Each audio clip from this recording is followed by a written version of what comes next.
If your father or mother is sent to jail, the tragedy is twofold. First, they are incredibly likely to experience severe abuses in prison that we think are likely to be solved on our side of the house. Second, the second tragedy befalls to you, the child, where you cannot interact with your parents, where you're forced into a cycle of poverty because perhaps the family has lost its primary breadwinner. We think this policy of putting people in simulations for short periods of time solves both of these issues. I want to talk about three things in the debate. First, I'll talk about the model. Second, I'll talk about how this solves the vast majority of problems with prisons and abuses. And lastly, I'll talk about why you get long-term benefits to prisoners and their families. First, I want to talk about the model. We think that this motion is actually fairly self-evident. We think that the government should have a fairly standardized simulation, not exactly the same, but fairly similar between all prisoners, that I can put them in for various periods of time so that they experience something like what prison is actually like, even though it's not real. And I want to be clear that you experience this as though it's real. It's not as though you're just like put in a blank room and like wait there for 6 years. It's like you interact with fake people, you perceive it as largely real.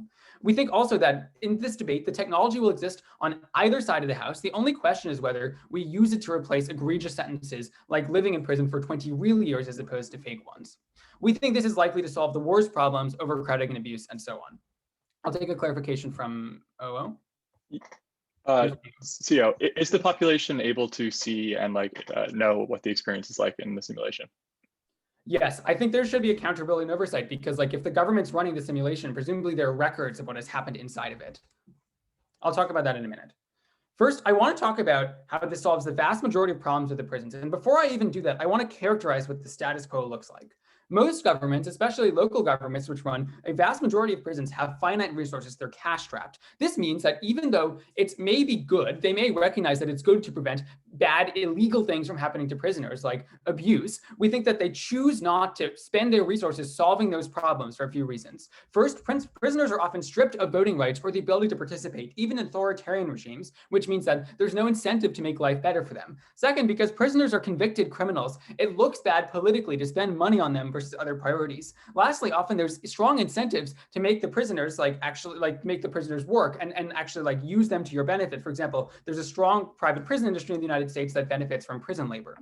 What this means is that the vast majority of prisoners are likely to experience things like assaults between prisoners because there's mass overcrowding in prisons. It makes it less expensive for the government to maintain them, or that there aren't sufficient background checks on the guards because it means they can pay them less, which means the guards are likely to abuse prisoners, or that there simply aren't enough resources, whether they're educational or even just in terms of basic necessities for daily life for them to live.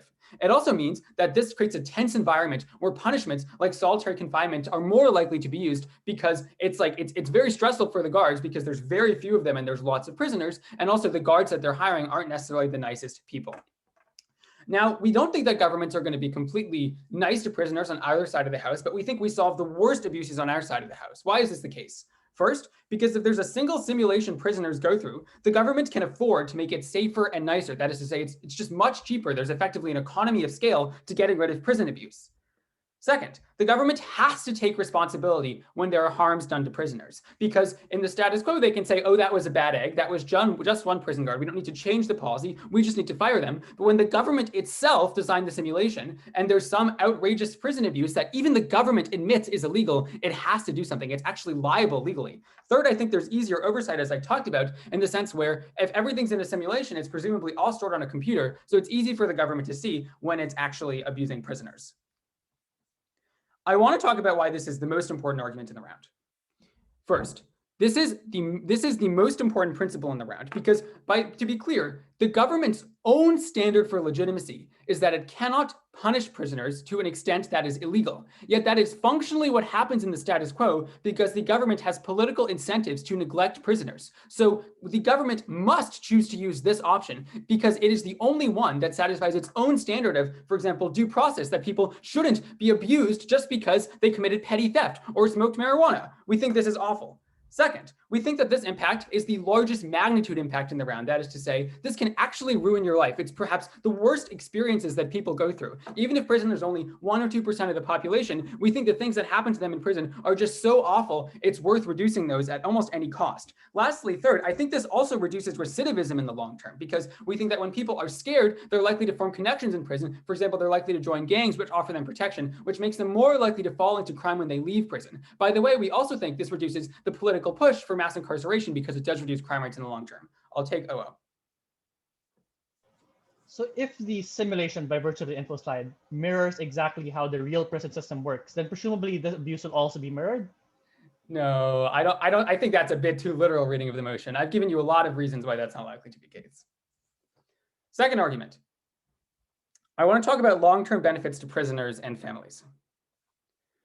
First, I think it's much easier to reaffiliate with society under this policy. And the reason for this, by the way, this takes opening opposition at their best, even though I think it's a little bit ludicrous, which is that no, the society hasn't missed you. You've only been gone for 3 days, which makes it much easier to return. I think A, this means that it's more likely that you're able to adapt to changing times. Like if you leave after 28 years and suddenly the internet's a thing and suddenly the job landscape has changed, it's very hard for you to get a job. But if you leave 1 week later, your employer is much more likely to give you your job back. It's not guaranteed because you did commit a crime, but if you say you've repented, if you have skills that they think were valuable initially, it's more likely you can get your job back. It's less likely you're forced into abject poverty.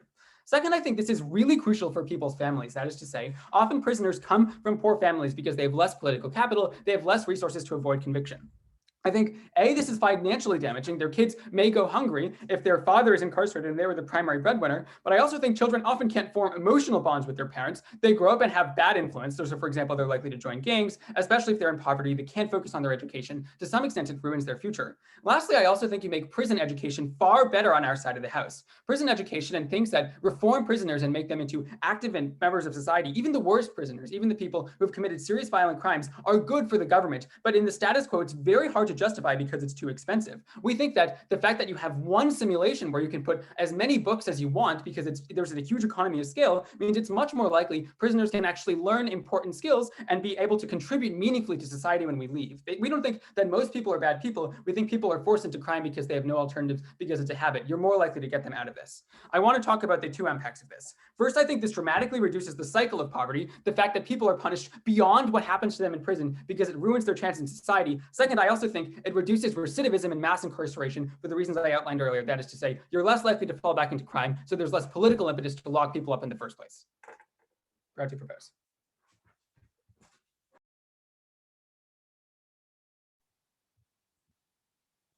We thank that speaker for their speech. I now like to welcome Leader of Opposition.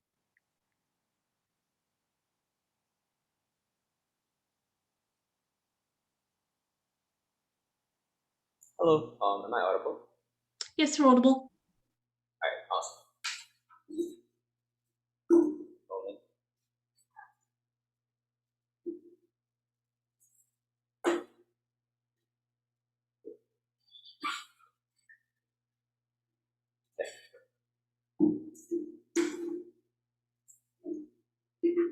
I'll start my speech in 3, 2, 1.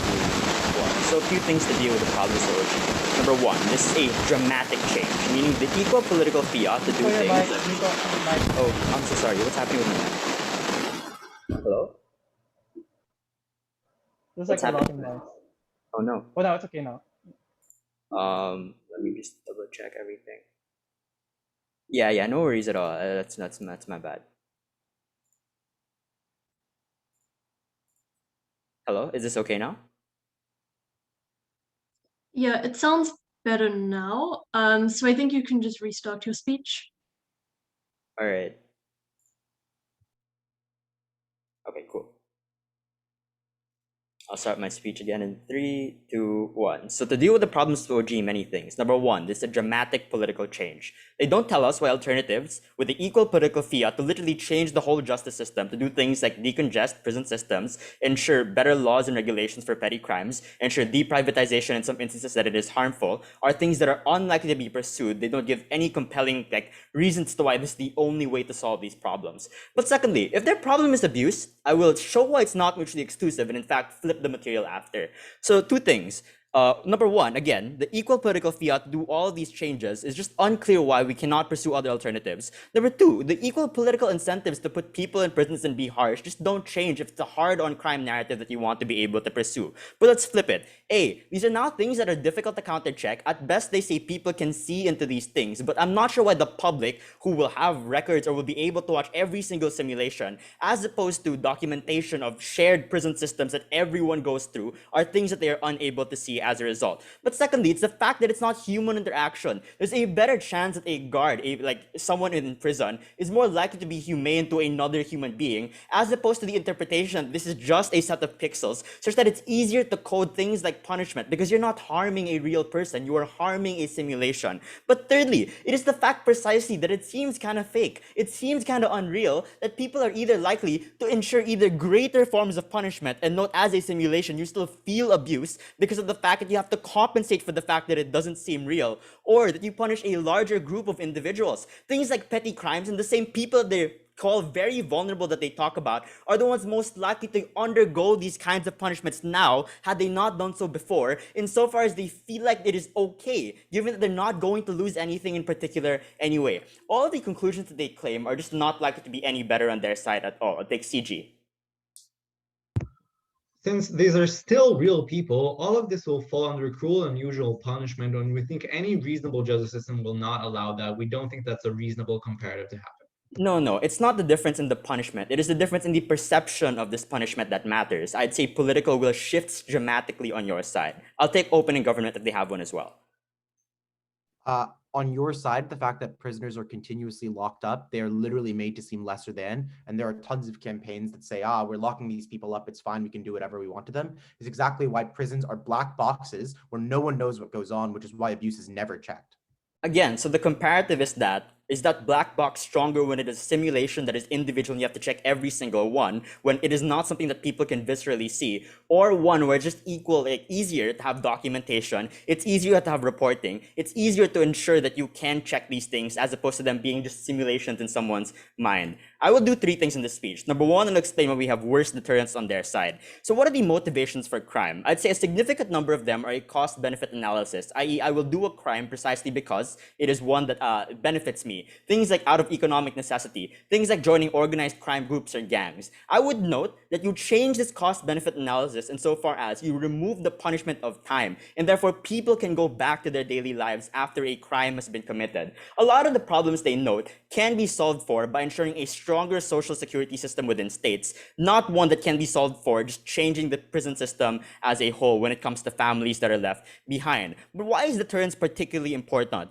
These crimes are particularly dangerous. They can psychologically harm someone. They can economically ravage someone. There are things like murder or things that are just very dangerous for the average individual to take on. I would note it's not just that, but large crimes within communities as a whole decrease investment, decrease political will, insofar as people think that these are crime within communities that ought not be protected. And I'd note the principle weighing here. I'd say number 1 is on scale. Even if locking up someone could potentially harm a family, it is much more dangerous that one criminal can harm multiple other human beings and affect their families as well, is a bigger harm on scale. But secondly, in terms of innocence, I'd say the consequences are best accorded to the particular individual that this affects. Note that this cost-benefit analysis is much stronger on our side when the punishment is better, and therefore they're just less willing to pursue this crime in the first place. Secondly, on protection, i.e. that we protect other people when we lock particular people up. And note that the biggest change happens here when time and presence are crucial for individuals to commit these kinds of crime. So note that this is particularly important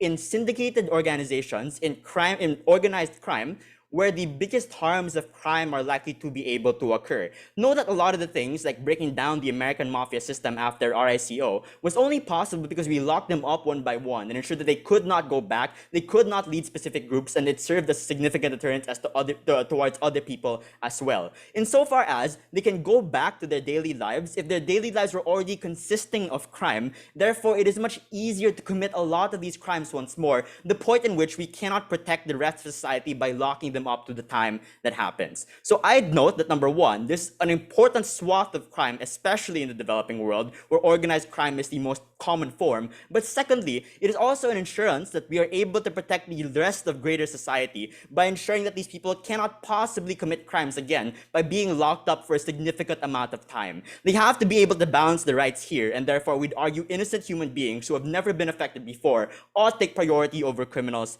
as a result. Thirdly, on retribution. So the first thing I want to note is that the harm of a crime is one that is massively tangible, and you cannot approximate that with the invisible nature of a simulation that people are unable to see. And therefore, on principle, we would argue that people have the right to be able to observe, have the right to be able to know that they're rapists, that the person who murdered their people that they were close to, people who have stolen from them, are ought rewarded the proportionate form of punishment. But even if you don't believe this principle, the other important reason that we have retribution is the fact that anger manifests regardless of whether or not you punish them. The problem is that it's unlikely to manifest within a system of justice that is far more likely to be fair. So insofar as populations view these criminals to be not real, or that their punishments are not real, that they were not properly punished, is more likely you take it towards legislation and ensure worse off outcomes politically for these individuals. It's more likely you're against hiring an ex-convict because you believe they have not been duly punished and therefore don't deserve anything at all. But lastly, it's also the fact that it's just so much harder to do things like implement systems of rehabilitation that get people back into society, insofar as you're unable to track the individual progress that these people have, because you don't have those day-to-day interactions, as opposed to just being a third-party person observer. So doing things like knowing whether or not they're following up on their parole, whether or not you can release them on good moral character, whether or not they're studying, whether or not they're doing other forms of rehabilitation that are more difficult to do as a third-party actor, as opposed to one where they are parts of a system that you encounter on a daily basis, is just so much more difficult to ensure people get back on their feet and do not protect the people they want. I'm incredibly proud to oppose.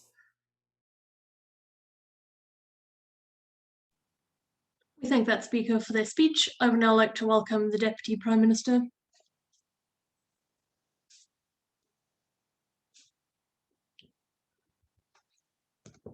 Sorry, organize me.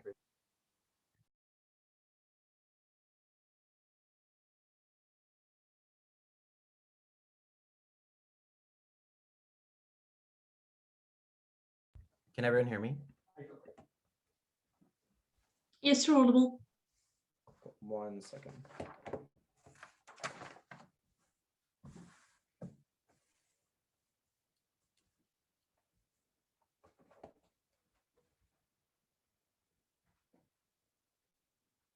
The biggest problem from prisoners is simple, that when you get out after 10 years, the economic network that you have all made are not good people with good jobs. It is the criminals that were with you in prison. When you get out, you have been unemployed for 10 years. You don't have the skills to reintegrate back into society. See, the problem with what opening opposition wants to talk about, i.e. the concept of parole and making sure that you are checking in with your parole officer every week, every month, is that as opening opposition themselves identifies, the vast majority of people are good, do not have intentions to commit crimes, but are forced into committing crimes because of economic desperation. It is the economic desperation that comes with being isolated from society for 10 years as society moves on, but you do not. The important thing here is just to say that we solve all these problems. And I want to be clear why the effect size is just so massive, because the vast majority of prisoners in prison today in the entirety of the world are people that were in prison before. They are people that were deprived of those connections, and so they find themselves forced to be part of the prison society again, because their friends are the kinds of criminals that they made friends with in prison, because the only opportunities they have are ones that are otherwise taken away from. You do not need prisoners to check in with their parole officers, because that does not solve the structural implications of the terrible inequities that have been committed on the prison system. 1, new substantive argument of the societal views of incarceration, why this changes. 2, arguments about deterrence. And 3, I want to talk about the long-term and short-term impacts that people face, especially on abuse. But the first thing that I want to talk about, just very briefly before that, is the conception of whether or not these things are overseeable. Because I think opening opposition makes some ludicrous arguments here. They say that, because it's a simulation, you can't individually check what's going on. I think the fact that it is quite literally a computer program, and like Asher said, we're happy to make that open source and verifiable. So you can look, if you want, if you're a prison, if you're like a victim of a crime, you can make sure that your like abuser is the one in prison, like getting some form of terrible sentencing. That seems to me to be fine and meets opening opposition's principle. But more importantly, the counterfactual is so much worse. See, the reason why the vast majority of crimes and prison abuse is never prosecuted, something like 1% of prison abuse is just is all that is prosecuted, is because there are people with power that have the ability to shut you up. If you're a prisoner, it is prison guards that intimidate you into staying silent. It is the mob bosses in prison that say you can't report on that or we'll kill you because snitches get stitches. And I think the problem here with opening opposition is that even if it is true that governments have the capacity to reform all of these things, these are people who just like don't play by the rules, right? Like, I don't think you're going to see gang bosses in prison playing by the rules. So they continue to intimidate people. They continue to abuse people, things that are far worse than any government would ever be able to justify. Closing. Yeah, you guys are failing to imagine your own case. You in the prison still feel as though you've been de-skilled for 10 years and you still have that black spot in your record. No, but like, guys, come on. Like, you haven't actually been de-skilled for 10 years. I think that's the biggest difference. Because like, if you're an employer, you have hired someone else. Matt goes to prison for 10 years.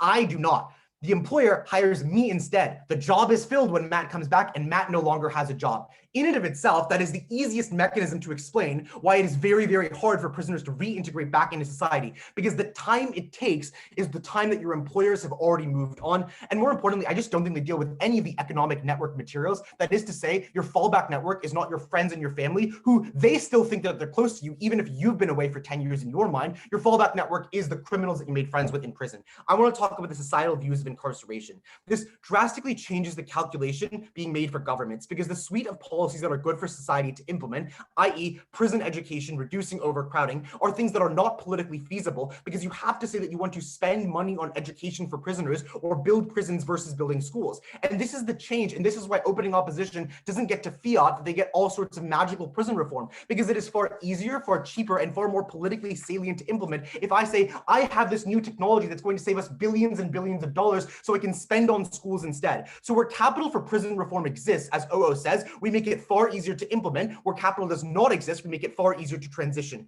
I think the impact is, one, this changes how people see prisoners in society, because the fact is that you're more likely to be able to get access to good things like education programs, good things like rehabilitation services than you are on their side. But two, I think it is very, very easy to justify this, and this changes the resulting push towards mass incarceration.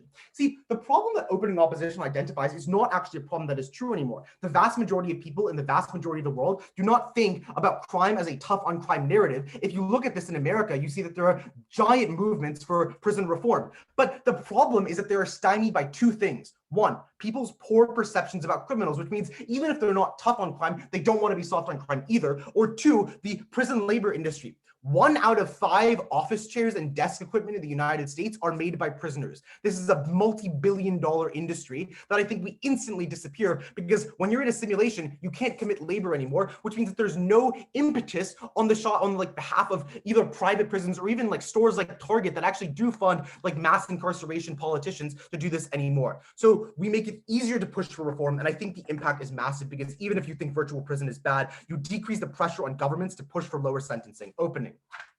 Isn't the only way to convince someone who has been harmed by a criminal that the punishment is just by making it harsher if they know they'll be out the next day? No, because I think the implication is that you can still see these sorts of people. Also, yes, fine. I think we're willing to cop the burden on maybe it is true, like at best incarceration, whether or not it's decreasing or increasing is a wash.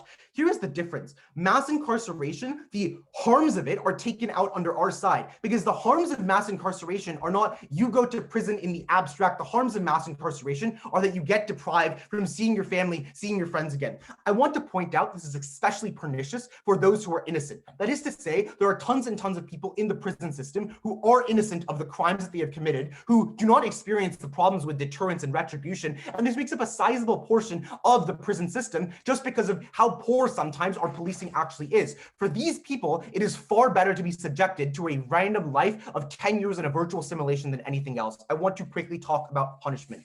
One, I think opening opposition is incorrect here, because it is not true that people join up with organized syndicates and when they're 12 or when they're 15, they make the determination, I might spend 10 years in prison, therefore I shouldn't do this. Like, this is unrealistic. The conditions of economic deprivation are the things that force people into this without considering what the long-term ramifications are, because the overwhelming majority of 16-year-olds that get caught up in prison are short-termists. The second problem is what they missed from Asher's speech, which is that the prison system creates the desperation that opening opposition talks about. about. That is to say, it creates economic deprivation for the vast majority of people. On the counterfactual, the powerful bosses that they talk about, the ones that are prosecuted by RICO Acts, guys, they still get life sentences on our side. But most importantly, the fact is that really powerful people are going to be able to reach their hand out of prison anyway. I think this is why you're likely to get the better change on our side of the house. Very, very proud to propose.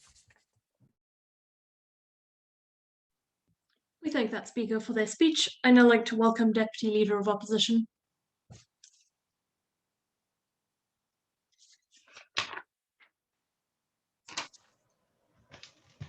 Hello, am I audible? Yes, you're audible. Okay, give me a second.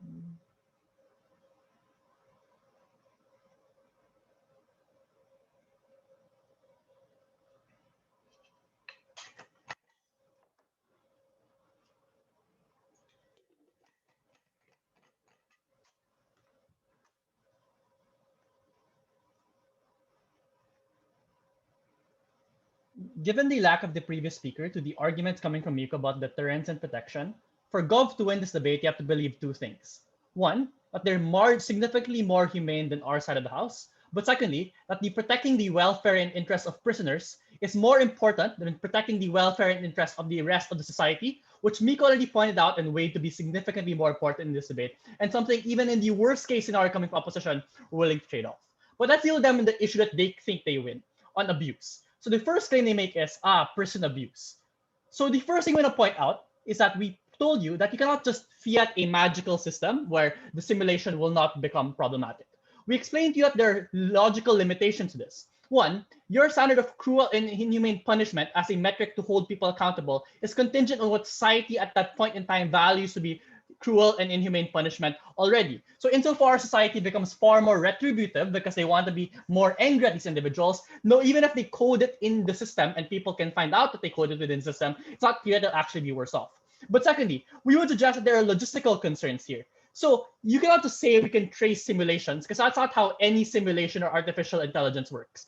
Most artificial intelligence presumably rely on strong AI here for the reason that you're literally coding multiple different experiences of individuals. You can't manually code at any particular instance. That means you're having computers write the code themselves. And insofar as already having a hard time figuring out the biases within, for example, strong AI that tries to track on police tracking, for example, it's unclear to properly able to fix this mechanism under their side of the house where there are clear mechanisms of accountability. But I'll be very generous to the government bench. Let's just assume that a simulation is more humane than prison systems. I want to point to a second strand of rebuttal, however, that the motion assumes that they're not putting people who have life sentences and therefore prisons will still exist under their side of the house. And that's an important factor in today's debate because the mechanism coming from Gov and the only principal justification for their policy is that regardless of who you are and what you did, your moral worth is still the same, and therefore we still care about you and protect your particular interests. Because if not, you ought to prioritize the majority of society in that regard. Why is this important? I would suggest that the people who are still in life imprisonment under their side are significantly worse off and therefore will feel significantly greater amounts of abuse. One, because their ability for prisoners to lobby for better rights and protections usually come from prisoners who don't have full sentences because they're able to get the right to vote later on or lobby or join political protests. Secondly, a lot of how we deal with prison abuse is when people after their prison sentence tell reporters, tell journalists about provide information about the different scandals of abuse that exist. If everyone in the prison system is in their life imprisonment, that information will no longer leak out. Thirdly, a lot of the reasons for state reform is not because they care about prisoners, but because they have selfish interests to believe that rehabilitative measures as opposed to totally punitive measures are significantly better at reforming individuals. And insofar as there's no reason for them to want to reform any prisoner, because presumably they're all already life imprisoned, there's no reason for that change. But lastly, a lot of how we perceive prisoners is diluted by the fact that not all of them are the hardened criminals that exist within society. Insofar as everyone who are in the prison system right now are those hardened criminals, then presumably they're the ones who are likely to be seen and villainized by the media.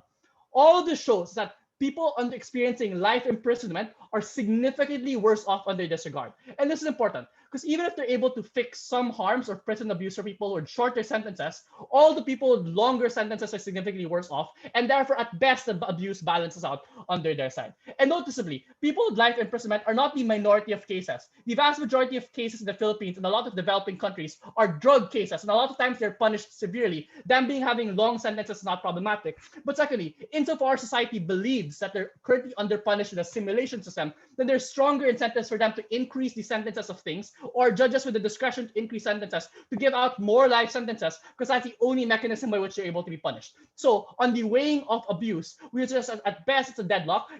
At worst, it's significantly worse on the Gulf side. Before I move on, OG.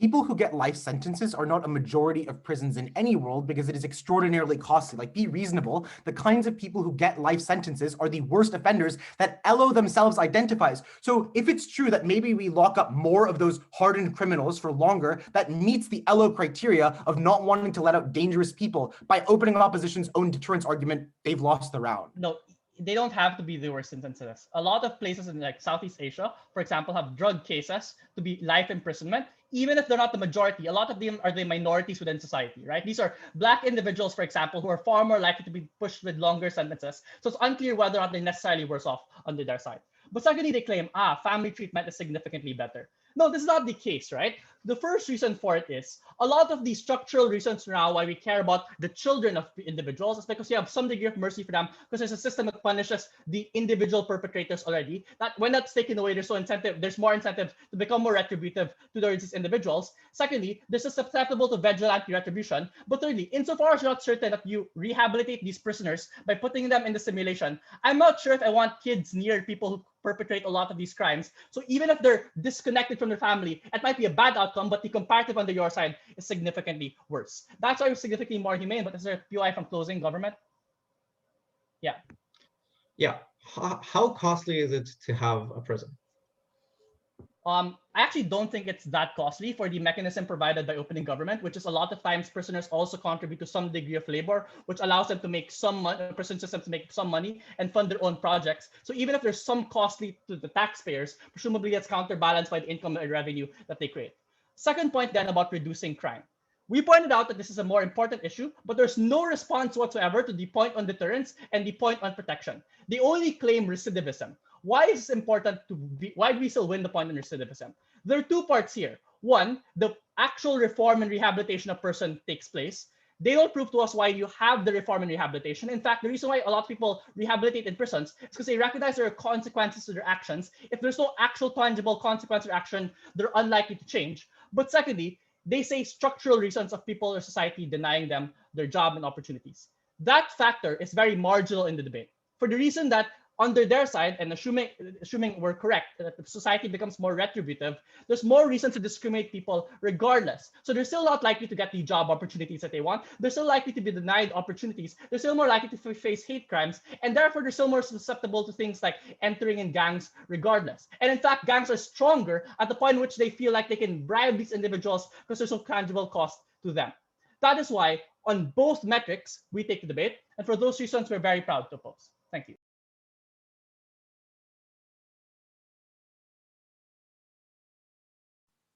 We thank that speaker for their speech. I now like to welcome the member of government.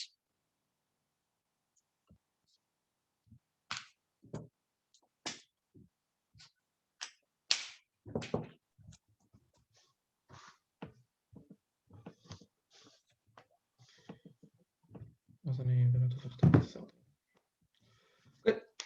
3, 2, 1. 2 points of extension in this speech. Firstly, why you massively decrease the amount of crime in your society, which is the chief goal of the incarceration system, through the main mechanism of prevention. And secondly, why the double punishment that happens in status quo is illegitimate, continuing on from opening government and explaining why their points actually matter. Before that, 2 points of external rebuttal. We hear from OO that will have a harder harm for the innocents surrounding the criminals. The only mechanisms that they give to that is there are criminal organizations that are continue to commit crime more freely this way. Please note that this completely ignores the fact that we still have a pretty lengthy trial period in which you need to convict the people doing these things. So it's not only that you're punished for merely days, there's still a pretty lengthy process in which you are separated from these people. You still are likely to probably want some sort of plea deal, unlikely to rat them out, which you need to be protected and far away from them. You're likely to, or you'll suffer for several years. You'll probably still be in jail as opposed to prison for a while, so you'll still be separated from them physically. We think all of that diminishes the case that we get from O massively. We'll also weigh that against harm to communities later on in my speech. And a second point about the response to the POI about prison being fairly inexpensive. Know that it has massive costs, like the real estate and the territory that you need to build on, 2 things separately that are very expensive. The food and housing that you need to provide to tens of thousands, hundreds of thousands of people overall, the guards and the wardens and their very expensive unions that you need to pay out, unions that are fairly strong in society because of our penchant to punish crime, and the actual payment that you get out of these prisoners because of their work is probably very minuscule, because these are they work in very low skill jobs, create merchandise that you sell off in very low cost. We don't think that actually offsets that. In our world, you only have server costs, which are minuscule in comparison. Let's talk about why you reduce crime massively. Note that this creates the options for multiple preventative alternatives in the first place, like welfare budgets and social workers, like early recognition of violence and hard circumstances for families, like investing in weakened communities and having better education. All of that over the prison reform that is the only contribution they get from OG on that. Why do you have the budget for that now? Because you shift the budget that used to go to prison, and now you can go to the next item on the agenda, which is, for most societies, still about the prevention of crime in the first place, because having crime in the first place is what's costly for, it's the major cost for most of society, simply the financial and social harm that comes from crimes being committed in the first place. So there's a huge incentive to have these crimes not happen in the first place. And all of these social trends that OG mentioned apply here as well, for the help of these communities, for having more welfare, for having more education to help them more. You have a lot of appetite to prevent that, so we think it's likely to happen. Now, these alternatives are very effective at preventing crime, but are unappealing in status quo. Why is that? They're very effective because they provide a way out for people in weakened communities. They provide them education and skills. They provide them psychological intervention at the very point where they need that before they commit the crime. And you enter, again, before a crime has been committed, before a harm has happened upon this community, and therefore you are able to do that more effectively. Why is there not an appetite to prevent crime in status quo? Because our society is obsessed with punishment specifically, because our media promotes it, because our morality is built on retribution, because we think linearly, like in time. We think a bad thing happened, we need to resolve that moral debt, and not let's prevent that thing from happening in the first place. That's a thought process that is harder for most people. We now enable it. We create this appetite because these people are still punished fairly severely. They lose years of mental life. They still suffer in this jail system. We think that still happens. Let's take CO. Yeah, so people with political will rarely care about preventing crime because they rarely face it. And even if they did, why would this be good responses rather than just paying more police officers in minority communities? They still face the repercussions of crime. They still face more budget they need to pass to welfare. They still face the societal harms of that they still need, they conceive to pay for. There's still probably a lot of white fright and things like that. Even if they're not subject to it, they're likely to perceive themselves as likely subject to it because of our obsessed media. We think all of this answers that POI. Let's talk about harm to communities and how this actually both increases crime in status quo, which is prevented now, and harms the innocents that all are talking about. Right now, what you have, where is that page? Excuse me. you have a system where valuable members of a community are taken away with the loss of money and loss of parental figures and role models that they encompass. You have a community that can't draw into itself new people because it's considered like a crime neighborhood or a bad area. Therefore, it's unable to create new jobs. There's a loss of cohesive trust and downgrading of these communities, which means that people are trapped in an ever increasing cycle of crime. All of this means that there's more harm from the loss of these people to these communities, to the innocent people within them. Why is that so bad? I'll get to that, but before that, OL? So this is premised on it becoming significantly cheaper. It's unclear why maintaining servers, hiring wardens to regulate all of these things, and buying all the technology and developing the technology will not also be equally expensive. Any process of automation that we see in status quo is accompanied by massive cutting of costs. We think that is likely to happen here. I've already analyzed this. Let's talk about double punishment. OG mentioned this. There's a loss of access to work over time because there's a gap in your resume and your kids far away from you. Why is that important? Because that translates to you not being to manage your future in a reasonable way and a loss of access to the things that are most important to you.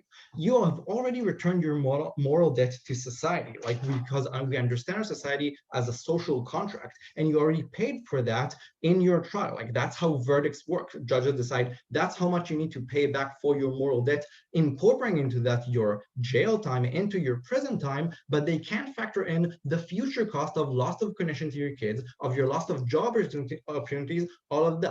These are double punishments. That's terrible because it's immoral contractually, but also the encompassing loss of your access to rights, your dehumanization from lack of access to your future, and your lack of access to the things most important to you, and also the harm to the non-guilty, to your community and your family around you. We think all of these are terrible and are solved by this motion. Very proud to propose.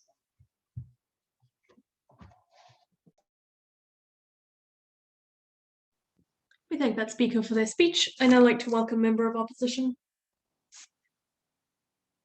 For POIs, please exclusively use the chat. Excuse me, for the POI as well, write it out. Yeah. No. Just when offering them, you can see the actual POI verbally.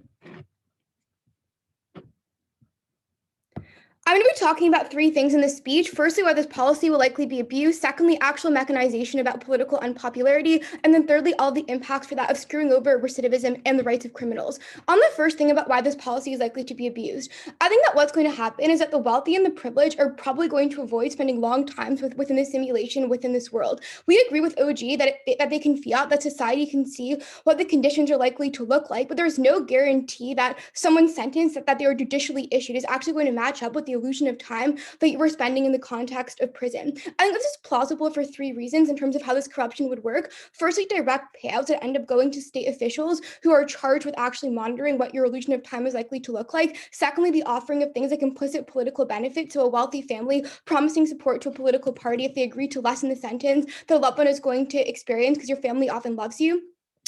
And thirdly, just biases about how empathy operates under the status quo. So if your white family comes crying to a prison guard, begging for you not to go to prison, or the dominant ethnic group within your state, I think that officials are likely to resonate with that substantially more. They might say that there are checks and balances that exist. Number one, not all countries have robust transparency infrastructures when it comes to the justice system or the political system writ large, meaning that when there's already pre-existing corruption networks, it's harder to check against that. And secondly, this is literally impossible to verify. Yes, there are public records about what your sentence is, but it's entirely subjective about what the illusion of time ultimately looked like. What it looks like then is Brock Turner, even though he's not getting sufficient punishment under the status quo, getting even less, or wealthy people who commit terrible kinds of white-collar crime not being prosecuted. I want to impact this in two ways. Firstly, I think this is the clearest principle why this is inherently unfair. That is to say, how much you are punished by the state is determined by entirely arbitrary circumstances that is not proportional in any way and that is out of your own control. But secondly, this is a far better mechanism for why deterrence decreases than our opening. What O said is they never characterize why this is a tipping point for anyone, and it only applies to the small number of people that they can see that conditions are likely to be worse, given that this is unpopular, which means that their case is then hung on proving that a small number of people are going to care so much about overcoming like the time lag problem. I think that deterrence gets worse when privileged people literally don't think that they're going to be prosecuted. I want to note this is for the most like severe kinds of crime. So white collar crime that screws over the pension systems of millions of people, form of organized crime where the most brutal kind of mafia bosses are just going to pay off political officials, things like political crimes and horrible military figures doing this kind of stuff. All this crime is likely to continue like when any kind of deterrent under the status quo is removed. Second contribution, let's give actual mechanization about why this policy is likely to be hugely politically unpopular. I want to note this is going to outframe the entirety of both teams on the gov bench. What OA says here is basically, this doesn't seem real. If you check your flow, I don't think that they offer any mechanisms about why the appearance of something not seeming real actually meaningfully influences how popular this policy is likely to be. I want to add 3 additional mechanisms here. Firstly, society ends up losing the time lag that is so crucial to them under the status quo. Even if it is irrational, I think that people deeply care about the emotional space of having someone removed from society for a long period of time who you believe gravely wronged you in the form of like violating a social contract. This is for a couple of reasons. I think that firstly, the reason that time matters, that there's often a desire for space as like a mental defense mechanism. So even if you are not emotionally proximate to the criminal, when you feel like they have done something bad, your natural response is, I feel wrong, therefore I want to space myself and remove myself from them as much as possible. But secondly, I just don't think that the average individual can wrap their head around how the whole time lag thing actually works, because unless you have been in the simulation, which in this society most people probably have not experienced, you can't wrap your head around how grueling it is to actually feel like this is a daily experience. But I think that to you, given that you've not experienced that, it's just going to seem like you're basically getting a snap out of it. Secondly, any implementation of this policy is likely to be hugely politicized in nature, given that one party has to implement this, and I think that like the entirety of the political spectrum is basically going to say this is like rubbish, this is not a tough on crime approach whatsoever, and you have an incentive to massively demonize this new system. And I think that thirdly, the perception of this policy is that you're getting way more time in the world overall. What the simulation is effectively doing is adding an additional number of years into your life, because rather than wasting away in prison, you're getting that time back. The problem is that there tends to be a social veneration of time that exists under status quo due to things like the cult of productivity that we learned about from the previous round, or religions that attempt to like demonize death. There's wanting to do a lot of shit in our lives. So when you literally think that criminals are getting the bonus of like added years to their life, that's going to be hugely unpopular. Opening government PLI. Yeah, in 2008, one total banker got jailed. Rich people have lawyers, political connection, and media power. That means there's no deterrence because you just don't think you're going to get. Okay. Understood. Obviously, there is some. Prosecution rates are low. White collar crime sometimes gets prosecuted. I think that like this debate functions on the basis of marginal impacts, and a few people's incentives changing is going to have huge impacts. So the conflicting frame then that we get from opening government is like people spend less money, therefore they end up liking criminals more. The problem is money is not why people hate criminals under the status quo for reasons that CG gives, right? This is like not the reason for high taxes. I think people like to feel safe. They don't want like young kids on their street being taken by kidnappers. What then are all of the huge impacts for prisoners in society, or even if you buy that OMEC this, I think that we're just going to win on the basis of impacting. Firstly, these simulations are going to be designed in ways that are uniquely brutal in nature. All of the OG impacts are based on things like stripping away solitary confinement in forms of assault. But given that they can see that the public will have access to this, there's likely to be the reimposition of political pressure in favor of things like having brutal solitary confinement, actually having things like assault, when you believe that punishment is unfair under the status quo, which is likely to just play into the punitive biases that you already have. I think that secondly, there's likely to be other kinds of backlash against prisoners when they're trying to like reintegrate. So the OG case, even if you have more skills, is hung on your employer rehiring you. But the problem is 4 days later, when it appears that your punishment was not fair, they're not going to bring you back into the business. I would actually posit that things like bona fide laws that aim to bar like misuse of criminal records in certain cases are actually likely to become less likely. Or things like reintegration programs that are being funded under the status quo to help support prisoners in their case are likely to become a lot less likely in nature. The third thing to say is that there's likely to be a push to just increase forms of aggregate sentencing, because if it appears that this is less severe, you want to punish them for longer periods of time. And I think that fourthly, more people on the margins are likely to get things like life sentences. Even if a gov team tries to be like things were so bad under the status quo, there's clearly a delta of how all of these things operate when you compare countries like Norway to like other states, or even the US before they had private prisons. So this is like likely to all get worse, which means that we then uniquely win on the framing of the human rights of prisoners. So punishment becomes more arbitrary and more severe severe, which that allows us to win on closing government's frame, but also on like societal stuff as well. Because if you end up getting people that end up getting even fewer jobs, that's when more crime gets committed. I just want to add a final mechanism here that even if optics don't get worse, rights gets worse anyways. For the reasons that OG gives, any cap on how much you want to punish people under the status quo is basically removed, right? Because you no longer have to deal with things like spatial or monetary limitations of prisons. What this means, that if you remove any kind of economic cost of incarcerating people, there's absolutely no temper on people's desire for huge forms of retribution, meaning that a lot more people are just going to be prosecuted in the first place. For all of these reasons, I'm very proud to stand in CO. We thank that speaker for their speech. I now like to welcome the government whip.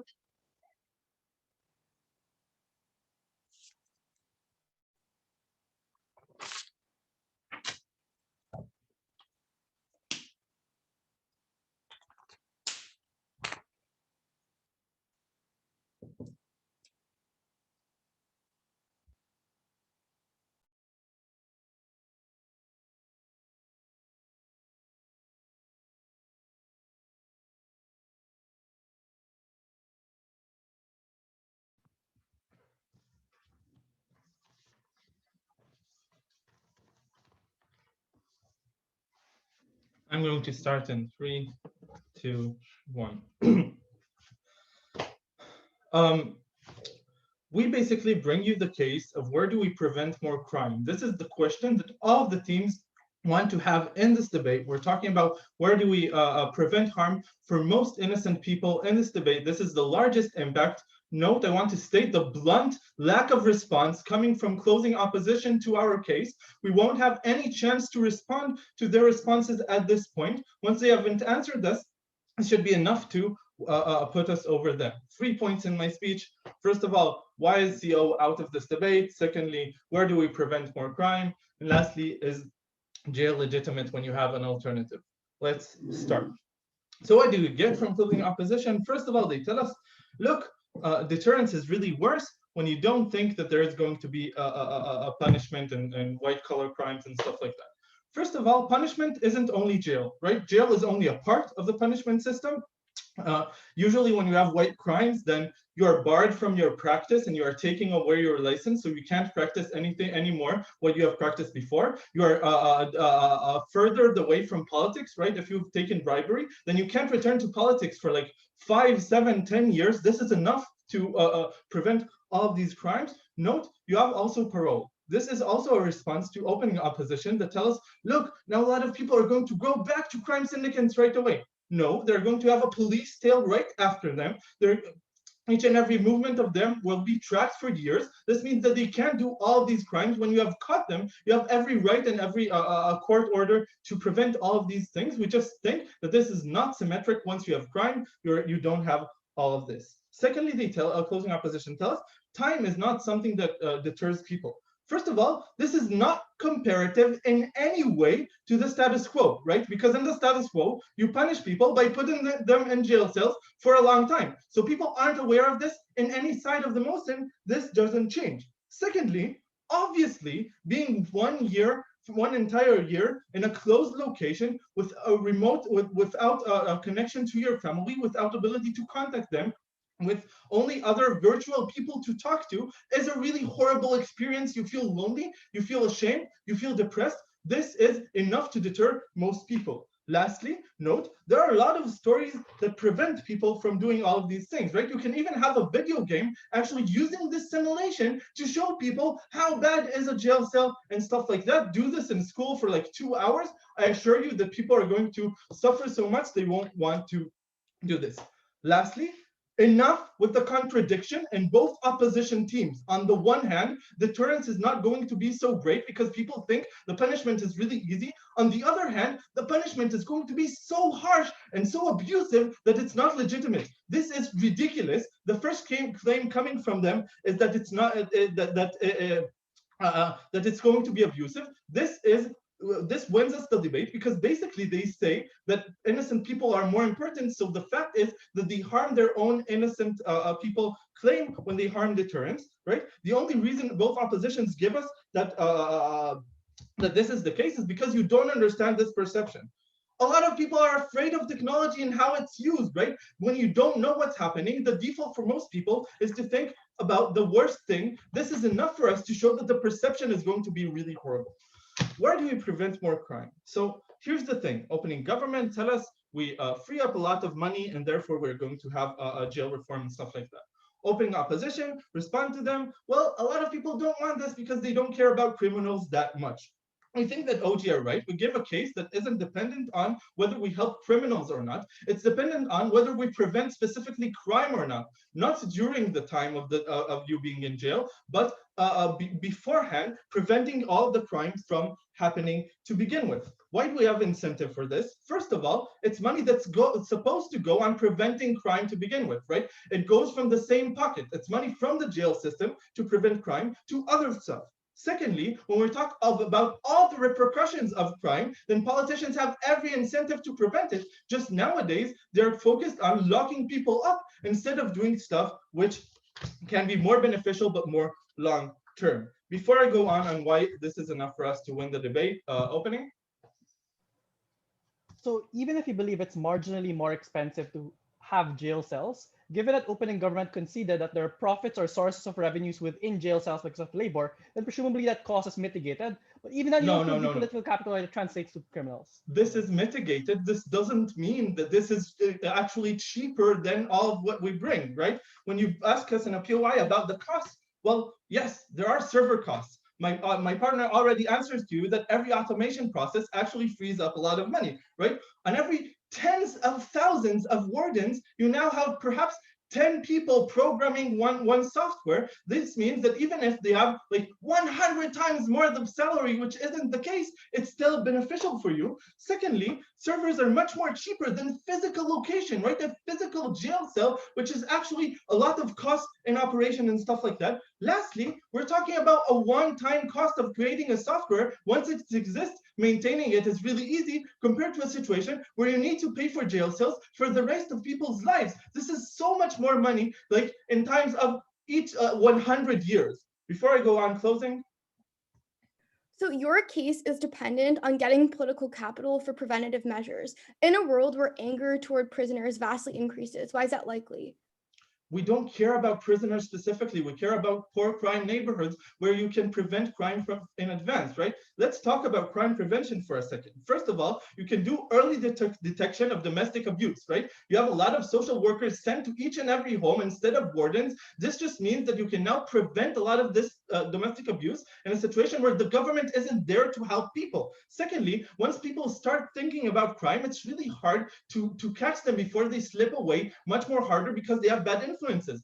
Thirdly, people internalize violence. This means that they are now going to be violent for the rest of their lives. If we prevent this, when a child is a really small child, this means that we prevent crime for the rest of their lives. This is a huge impact on most people, on the most important question for most teams in this debate. This is enough for us to win. Lastly, let's talk about, is jail legitimate when you have an alternative? So here's the thing. We proved to you something that isn't dependent on time in jail, but moreover, opening opposition talk about innocent people. Once you are out of jail, you are basically innocent because you have served your time. So this just means that we prevent harms of double punishment to innocent people. This is a much better response to opening opposition than opening government ever brings you. Thank you.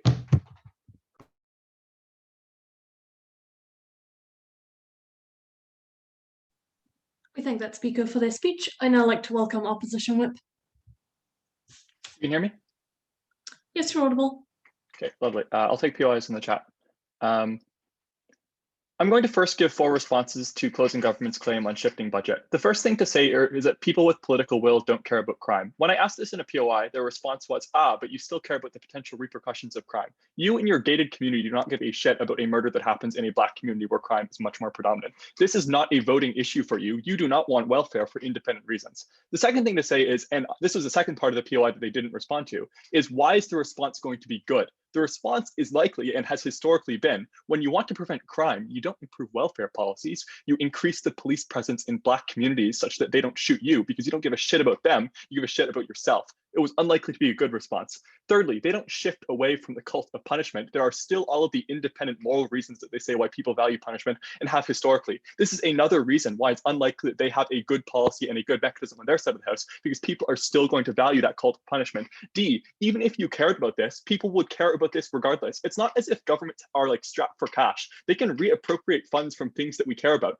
That's clearly, and this is also a response to OG, the problem is not that we don't have enough money to use these policies. We can divert money from the military. We can divert money from, I don't know, fucking healthcare if we care about it. The problem is that there's not political will or care about these issues. If there was care, we would be solving them already. That is why CG is out of the round already. Now, onto opening government. OG misidentifies why there is little political will going to these prisoners. It is not because you need to spend money on loads of things, because we already spend money on loads of things that I just mentioned. The problem is we actively do not like and hate prisoners and criminals. Aditya says, but there's a general push in society to care more about them. This is just absolutely untrue in the vast majority of cases. It is still in the vast majority of cases media narratives that says that these people are murderers and rapists. They lump them all together, even if it's just nonviolent criminals, for example. There are still massive media narratives like white flight and white fear, as CG mentions himself, knifing OG, who said that there's good narratives when CG says that there aren't. But CG is probably more correct, because people still do genuinely fear crime that might be happening to them. They just respond in poor ways. All of this suggests that OG is not identifying correctly why there is little money and why there's little care.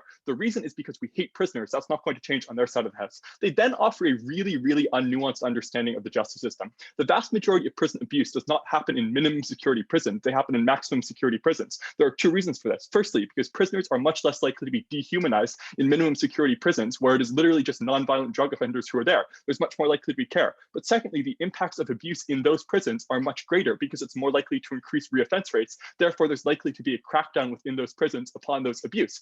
All of this means that it's actually much, much less likely that those minimum security prisons have abuse. That massively mitigates the prop case. But OO then says that there's like life in prison, and then they give this frame in their second speech, but how there's going to be much more abuses in those prisons. This frame about minimum versus maximum security also mitigates massively that opening opposition argument, because the prisoners in minimum security prisons who eventually get out aren't lobbying for benefits to maximum security prisoners, because they also have social stigma against those people. They also see them as murderers and rapists and segregated from them as people. What this suggests is that opening opposition claim has very marginal impact. What was much more important, therefore, was whether you could actually materially benefit the conditions in those prisons in the first instance, rather than that opening opposition claim. Go for it, OG. TPM already told you that any argument that these simulations get more brutal knifes ops argument of deterrence. At best, yeah, I'm getting more brutal prisoners. The comparative is everyone experiences this. No, I understand. Thank you. Opening opposition notes that this is likely going to be hated by the general population, and therefore there's likely to be an increase in some sort of punishment. So they knife themselves. Firstly, on a debate strategy point of view, you should point out that the first of those things that they say is true. The first one was that deterrence is more likely, or is less likely to happen, and people are going to be like angry with it. So strategically, we can still have our extension because they knife themselves. The second important thing to note is just trivially, some people can be deterred by this policy. Like, I don't know, those weird CG people who like are scared of technology. Like they might be deterred, but the vast majority of people are not going to be deterred, because who gives a shit about this policy? Naomi gives 3 better reasons as to why not just people are going to be like slightly scared because like it's not real anymore. Like, being real is not a contingency for people being scared of something. Like, people opt into virtual reality all the time in the status quo. Therefore, the question was whether it's feared, not whether it's real. People don't care about being real in the abstract. It was the case that you did not have the emotional separation anymore from criminals. You thought that they weren't getting correct punishment. It was a thought that you literally thought this was good, that they were getting more years on this earth with which they could read books, as opening government literally talks about in their speech. You thought this wasn't a punishment, this was a reward to those people.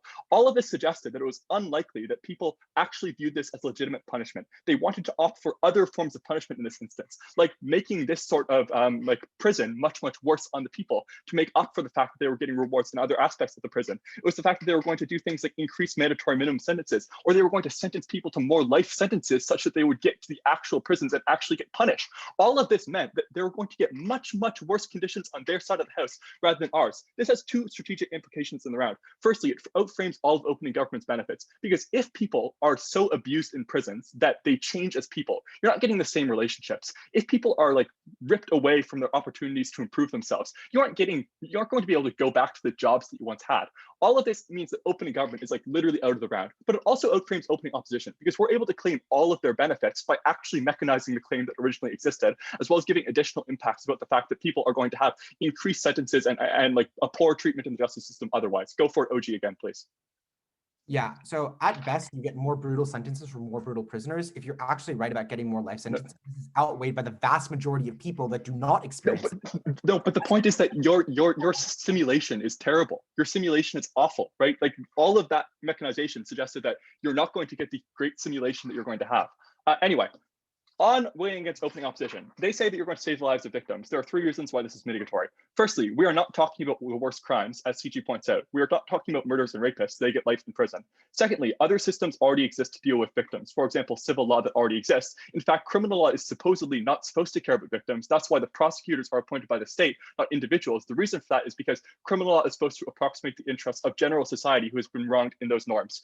Thirdly, our principled contribution outweighs this claim by opening opposition, because we proved that in many instances, at least in margins of cases, you were literally not punishing some people by there being little accountability on these metrics, especially in the developing world where prison systems are relatively weak. It's a lot easier to see perceptually that someone is not going to jail than it is to understand whether or not they're internally in their mind feeling something in a simulation.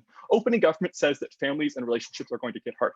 Firstly, relationships are likely to get hurt by toxicity on their side. If it is true, as my previous theme pointed out, that these relationships or these simulations are going to be terrible, these people are going to change meaningfully from them. But secondly, you could still have visitation on our side of the house that previously exists. That is super common, especially in minimum security prisons. You then say it's easier to adapt. CG knifes this when they say, but there are other punishments that exist. For example, you're going to lose their job. But CG is objectively more correct. You're still going to get punished in other ways. You're going to lose your job regardless because you still have that black stain in your record. We oppose.